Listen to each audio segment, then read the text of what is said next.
Բարի գալուստ, այսօր մենք գտնվում ենք Media Կավկաս ընկերության հայաստանյան ներկայացուցչությունում,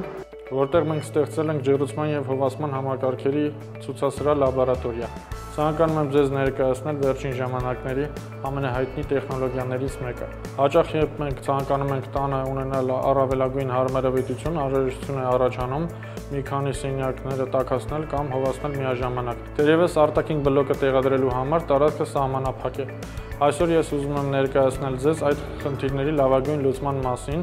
մուլտիզոնալ կոչվածը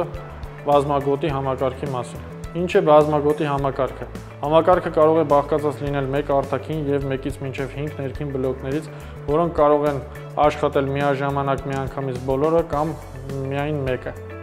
Ամբողջական կոմֆորտի համար այս ամենը կարող է ղեկավարվել Wi-Fi համակարգի կողմից, որը ավելի օգտակար է նրանց համար, ովքեր սիրում են խելացի տան և թվային տեխնոլոգիաները։ Բազմագոտի համակարգը խորհուրդ է տրվում օգտագործել բնակարաններում, տներում, կոմերցիոն տարածքներում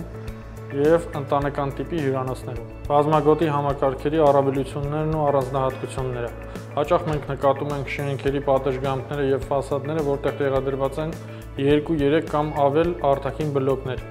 որը առաջացնում է մի քանի խնդիր։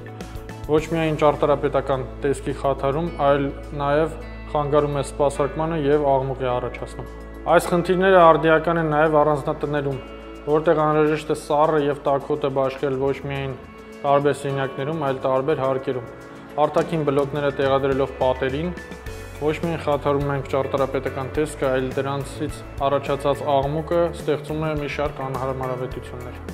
Ջեռուցման և հովացման համակարգը կիրառելիս ոչ պակաս կարևոր է ինտերիերի դիզայնը։ Այս տեխնոլոգիայի ակնառու առավելություններից մեկն է ներքին բլոկների դիզայնի բազմազանությունը։ Ես այսօր ձեզ ցույց կտամ դրանցից մի քանիսը՝ կանալային, կասետային և պատի տեղադրվող բլոկները։ Իսկ նրանց աշխատանքի առավելություններն ու առանձնահատկությունները կներկայացնենք հաջորդ անգամ։ Ինչով է տարբերվում ստանդարտ ինվերտորային սպլիտ օդորակիչից։ Կենտրոնական համակարգի բլոկները համեմատաբար ավելի բյուջետային են։ Այն ավելի էներգիա արդյունավետ է, քան նոր սերնդի ինվերտորային սպլիտ օդորակիչները։ Պահանջվում է տեղադրման ավելի քիչ տարածք և տեխնիկական սպասարկումը շատ ավելի հեշտ է։ Այն ունի աղմուկի ցածր մակարդակ, այն կայուն է և համապատասխանում է բնապահպանական կազմակերպությունների կողմից սահմանված վերջին չափանիշներին։